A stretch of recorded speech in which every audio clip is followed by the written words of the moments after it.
အားလုံးမင်္ဂလာပါဒီရှယ်ကူမ class ကနေပြီးတော့ပြန်လည်ကြိုဆိုပါရစေဒီနေ့သင်ပေးမယ့်သင်ခန်းစာကတော့ဒီဟိုတနေ့ကသင်လက်စာသင်ခန်းစာအောင်မှာ table တွေဆွဲနေကိုဆက်လက်ပြီးတော့သင်ကြားပေးမှာဖြစ်ပါတယ်เนาะအဲ့မှာဒီမှာဟိုတနေ့ကပြောသွားတဲ့သင်ခန်းစာတွေမှာလည်းပါတယ်ဒီမှာ column တွေတိုးတာတွေ row တွေတိုးတဲ့အကြောင်းပေါ့เนาะအကြောင်းသေးစိတ်ထပ်ပြီးပြောပြပေးမယ်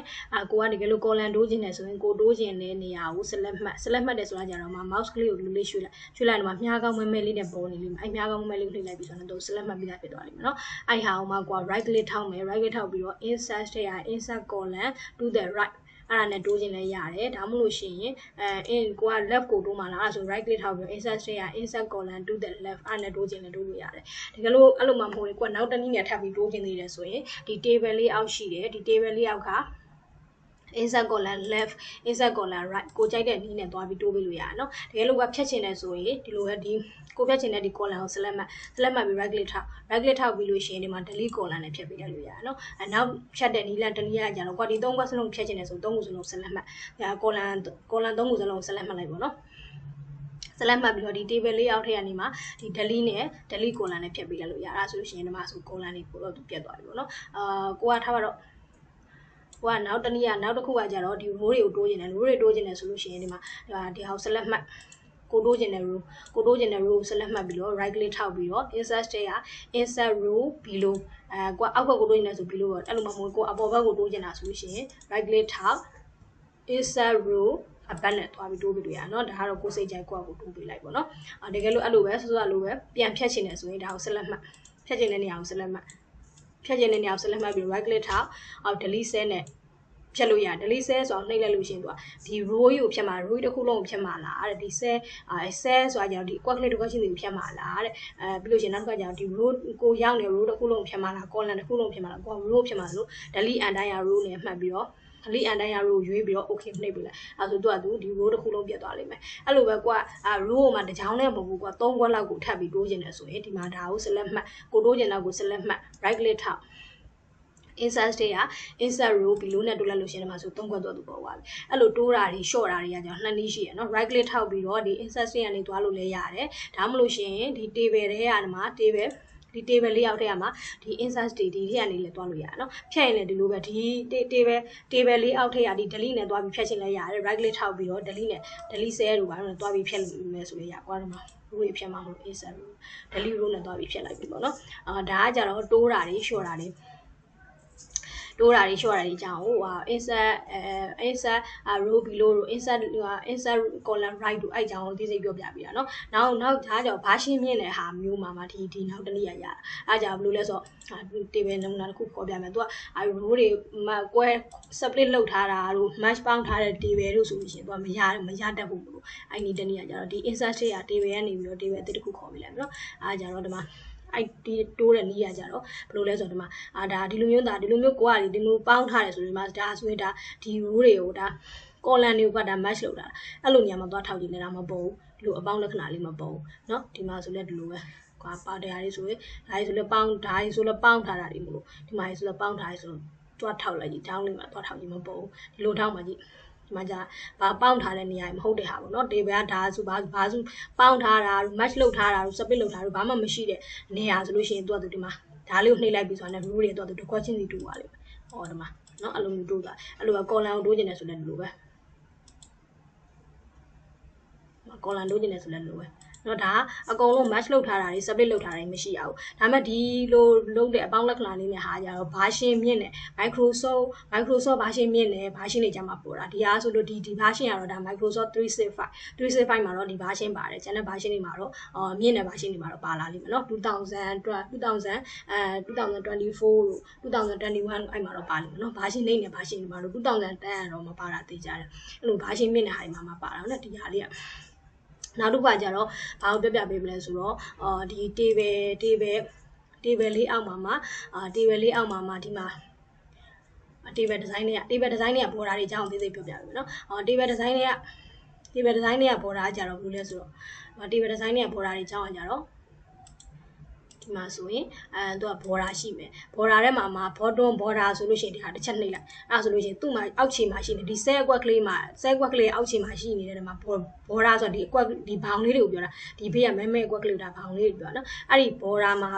ဒီဆဲအကွက်မှာရှိတဲ့အောက်ကဘော်ဒါလေးကပျောက်သွားလိမ့်မယ်ဘာလို့ဆိုဘောင်နှိပ်လိုက်လို့လဲဆိုတော့ဒီဘောတွန်းဘော်ဒါကိုနှိပ်လိုက်လို့ကိုကပြန်ထည့်ခြင်းနဲ့ဆိုလဲအဲ့လိုပဲဘောတွန်းဘော်ဒါကိုပြန်နှိပ်လိုက်တော့သူအော်တိုဒီမှာပြန်ပြီးရောက်လာလိမ့်မယ်နော်ဒါပြန်ရောက်လာလိမ့်မယ်ဒီလိုပဲဒီမှာ top border ကိုနှိပ်လိုက်ပြီဆိုလို့ရှိရင်သူကဒီမှာအပေါ်မှာရှိနေတဲ့ဒီဆဲအကွက်မှာရှိနေတဲ့အပေါ်ဘက်က top border ပျောက်သွားလိမ့်မယ်ပြန်ထည့်ခြင်းနဲ့ဆိုရင်ဒီလိုပဲအဲ့ဟာကို select တော့မှတ်ပြီးပေါ့နော်ဟိုဖြုတ်ခြင်းတက်ခြင်းတဲ့အကွက်ဆဲအကွက်တွေကို select တော့မှတ်ပြီးအဲ့မှာကို top ကိုပြန်ထည့်ခြင်းနဲ့ဆိုတော့အဲ့လိုပဲဒီ left ဆိုလို့ရှိရင်ဒီလိုပဲဒီမှာ left border တွေက left ကိုနှိပ်လိုက်အဲ့ဆိုဘယ်ဘက်ချင်းကပျောက်သွားလိမ့်မယ်ကိုကပြန်ထည့်ခြင်းနဲ့ဆိုလို့ရှိရင်လည်းဒီလို left ကိုပြန်ပြီးနှိပ်ပြရမယ်ဒါကတော့ဒီမှာright ဆိုလဲဒီလိုပဲ right ကပျောက်သွားမယ်ပြန်ထည့်ခြင်းနဲ့ဆိုရင် right ကိုပြန်နှိပ်တကယ်လို့ကိုကဘောင်ကြီးတစ်ခုလုံးကိုဘော်ဒါကြီးတစ်ခုလုံးမမြင်ဘော်ဒါတစ်ခုလုံးဘောင်ခတ်ထားတာကိုမမြင်ဘူးပါဒါဆိုလို့ရှိရင်ဒါအယောင်လေးတစ်ခုထည့်လိုက်မယ်ဆိုရင်ဒီအောင်လေးထည့်လိုက်မယ်အဲ့မှာတော့ဘောင်ပါနေတယ်နော်အဲ့ရဘောင်တစ်ခုလုံးမမြင်ဘူးဆိုဒီမှာ no border ဆိုတာလုပ်လိုက်အဲ့ဆိုလို့ရှိရင်အကုန်လုံးမှာရှိသမျှဟာတွေကဘောင်တွေမရှိတော့ဘူးဒီမှာဆိုဒီလိုဘောင်လေးရှိမလားအဲ့လိုဘောင်လေးတွေမရှိတော့ဘူးเนาะဘောင်လေးတွေမရှိတော့ဘဲနဲ့ကိုကထားပါတော့အဲ့ဒါအောင်ကို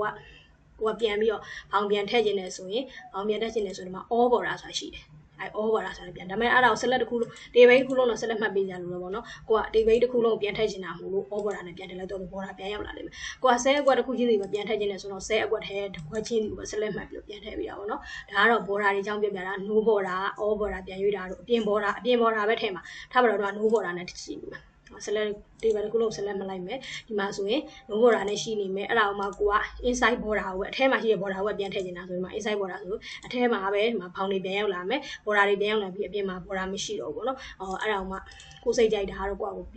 design တွေဆွဲလို့ရပါဘောနော်ဒါ border တွေပေါ့နော်ထားကြ inside border horizontal border ဆိုတော့ဒီလိုမျိုး horizontal တွေပဲရှိမှာလား vertical တွေပဲထားမှာလားဒီလိုမျိုး down လိုက်ဒီမှာဆိုလို့ရှိရင်အဲ့လိုမျိုးဒီဟာတွေဒီလိုမျိုး down လိုက်ပြီးဒီလိုကြက်ရှည်ကပေါ့နော်အဲ့လိုကြက်ရှည်ကပုံစံလေးတစားပုံစံနေထားမှာလားပေါ့နော်အဲ့တော့ကိုစိတ်ကြက်ပြန်ပြီးရွေးပို့လို့ရပါပေါ့နော်ဒါ table လေးအောက်မှာရွေးရတယ်အတွေးပဲ design မှာရွေးရတာပေါ့နော်လိုတာလေးတော့သင်ပေးမယ်တော့တကယ်ဒီမှာလည်းမလိုတဲ့ဟာတွေလည်းရှိလို့မလိုတဲ့ဟာတွေတော့ထားခဲ့လိုက်မယ်ပေါ့နော်နောက်တစ်ခါကျတော့ဘောဓာပိန်နာကြတယ်လို့ပဲဘောဓာပိန်နာဆိုကြဘာပြောလဲဆိုတော့ဒီပန်ကာလာမှာတခုရွေးပေါ့နော်ကိုကဒီမှာအဝါရောင်လေးရွေးပြီးတော့မှဒီမှာဘောဓာပိန်နာနဲ့ကိုကထားခြင်းနဲ့ကာလာလေးတို့မှာနှိပ်လိုက်လို့ရှိရင်ကိုထားခြင်းနဲ့မှာဘော်ဒါပိန်တာကိုယူပန်ကာလာကအဝါရောင်ရွေးပြီးတော့ကိုထားခြင်းနဲ့ဘော်ဒါကိုကတခုလုံးအဝါရောင်ဘော်ဒါထားခြင်းနဲ့ဆိုဒါဆက်လက်မှတ်လို့ရှိရင်ဒါအဝါရောင်ဘော်ဒါလေးဖြစ်သွားမယ်ဒီကကျတော့ဘော်ဒါပိန်တာအဲ့ကြတော့ဘာနဲ့သွားတူလဲဆိုတော့ဘော်ဒါစတိုင်နဲ့သွားတူတယ်ဘော်ဒါစတိုင်မှာကိုကအထူထဲမှာလားအယောင်လေးနဲ့ထဲမှာလားဆိုအရင်သင်ခန်းစာတွေတော့သင်ခဲ့တယ်လေအဲ့သင်ခန်းစာတွေမှာသင်ထားတဲ့ဟာနဲ့သွားတူတယ်နော်ဘော်ဒါပိန်တာဆိုတာကြတော့အဲ့ဒါကတော့တနည်းပေါ့နော်နောက်တနည်းကြတော့ဒီမှာဆိုလို့ရှိရင် draw table တို့ eraser တို့ draw table ဆိုတော့ဟိုနေ့ကသင်ကြားပြတဲ့သင်ခန်းစာထဲမှာပါပေးသွားရနော် draw table နှိပ်ပြီးလို့ရှိရင်ဒီလို table ဆွဲလိုက်လို့ရတယ် table ဆွဲပြီးလို့ရှိရင်အဲ့အကွက်တစ်ခွက်ချင်းစီပြန်ပြီးဖြတ်ချင်တယ်ဆိုဒီ eraser နဲ့ဖြတ်တာဆိုတော့ကြတော့ဒီ delete ဆိုတာကြတော့ delete ထဲမှာကြတော့ဘာတွေပါလဲဆိုတော့ delete set အကွက်တစ်ခုစီဖြတ်မှာလားဒီ column တွေဖြတ်မှာလား row ဖြတ်မှာလား table တစ်ခုလုံးဖြတ်မှာလားအဲ့ဒါကတော့တခါသင်ပြီးသွားနော်ထားပါတော့ဒီမှာ table တစ်ခုလုံးဖြတ်ပေးမယ်ဆိုရင် table တစ်ခုလုံး select မှတ် delete တွေကဒီမှာ delete table နဲ့ဖြတ်လိုက်တော့သူပြတ်သွားလိမ့်မယ်ဒါကတော့ဒါဒီ table လေးအောက်မှာပါတဲ့ဟာတွေပေါ့နော်ဒါသုံးလို့ရတဲ့ဟာတွေပြောပြပေးတာဒါတွေကဒီဟိုတနေ့ကဟိုနေ့ကသင်ခန်းစာမှာအခန်းထဲမှာတော့သင်ပေးတာတယ်ဒီမှာဆို math set လုံးမှာလားဒီမှာဆို math set လေးလား math ဆိုကြတော့set ကွက်နှစ်ခုကိုပေါင်းမှာလားနောက်တစ်ခါကျတော့ set ကွက်နှစ်ခုကိုပြန်ပြီးခွဲမှာလား split set ဆိုတာပြန်ခွဲမှာလားဟိုနေ့သင်ခန်းစာမှာသင်ပေးပြီးပါပြီနော်နောက်တစ်ခါကျတော့ဒီ set အကွက်တစ်ခွက်ချင်းစီကိုကြာတော့ဒါသူ့auto ပေးထားတာဒီ height ပေါ့နော် set အကွက်ချင်းစီ height ကတော့ဒီမှာဆိုရင် 0.3 ရှိပါတယ်တဲ့width ဆိုလို့ရှိရင်တော့ဘယ်လောက်ရှိပါလဲဆိုတော့သူ auto ပေးထားတဲ့ဟာတွေပေါ့ကိုကအဲ့မှာကိုကထပ်ပြီးတော့ကိုယ့်ဘာသာကိုအကျပြုလို့ရသေးတယ်ပေါ့နော်ဒါကတော့နောက်တစ်ခါကျတော့ test direction ဆိုတာတော့ရှိတယ် test direction ဆိုတာကြောင့်ဒီနာမဆို direction ကိုဘယ်လိုလက်မှာလဲကိုကဒီလိုအောက်ဘက်ကိုလက်မှာလားပြီးလို့ရှိရင်ဒီလိုအထောင်လိုက်ထောင်လိုက်ထားမှာလားအနည်းလိုက်ထားမှာလားဒီဘက်ကိုလက်ထားမှာလားအဲ့လိုပုံစံမျိုးပြန်ပြီးထားတာကျတော့ဒီ test direction ကိုခေါ်တယ်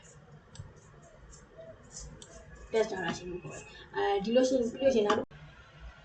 နောက်တစ်ခုအနေနဲ့ကကြတော့ဒီ sorting စီးတဲ့ဘက်ကိုပြပြပေးမှာပါ sorting စီးတဲ့ဘက်ကျတော့ဘယ်လိုမျိုး sorting စီးရလဲဆိုတော့ဒီမှာ1 3 4 5ကိုကအစင်တိုင်းလိုရေးထားရပါတော့အဲ့ဒါကိုက sorting ပြန်စီးနေတာ sorting ပြန်စီးနေတာဆိုရင်ကိုလိုချင်တဲ့ property ကိုဒီမှာ select မှတ်ပြီးတော့ဒီ table layout တက်ထည့်ရနေပြီးတော့ဒီ sort ဆိုတဲ့နေရာလေးရှိအဲ့ဟာလေးကိုထောက်လိုက်ထောက်ပြီးတော့လို့ရှိရင်ဒီမှာဆိုရင်ဒီ ascending ရှိရပါတော့ဒီ ascending ကိုမှကိုကဒီမှာ descending လို့ပြန်ထားလိုက်မယ် descending လို့ပြန်ထားလို့ရှိရင်ကြီးစိန်ငယ်လိုက်ပြန်ပြပါတော့ okay ပြီးတယ်ဒီမှာဆိုရင်ဒီမှာကြီးစိန်ငယ်လိုက်5 4 3 2 1ပြန်ပြသွားတယ်ပေါ့နော်ကိုကအဲ့ဒါမှပြန်ပြီးတော့1 2 3 4 5အစဉ်တိုင်းပြန်ထားခြင်းလို့ဆိုရင်ဒီမှာဒီဟာကို select မှတ်ပေးထားเนาะ select မှတ်ပေးထားပြီးတော့ဒီ sort ဆိုတာကိုနှိပ်ပြီးတော့လို့ရှိရင်ဒီမှာဆိုရင် column 1ကိုက column 1နေရာမှာ1ကိုပြန်ထားခြင်းတာကို1ကိုပြန်ထားခြင်းတာမလို့ဒီမှာဆိုရင် ascending ကိုပြန်နှိပ် column 1 ascending ပြီးတော့လို့ရှိရင်ဒီမှာ okay ပြန်ပြီးလိုက်အဲ့ဒါဆိုရင်1 2 3 4 5တော့အစဉ်တိုင်းပြန်ပြီးရသွားပြီเนาะဒါကတော့ဒီနေ့အတွက် table သင်ခန်းစာအခန်း3ပါအခုလိုမျိုးကြည့်ရှုအားပေးတဲ့အတွက်ကျေးဇူးအများကြီးတင်ပါတယ်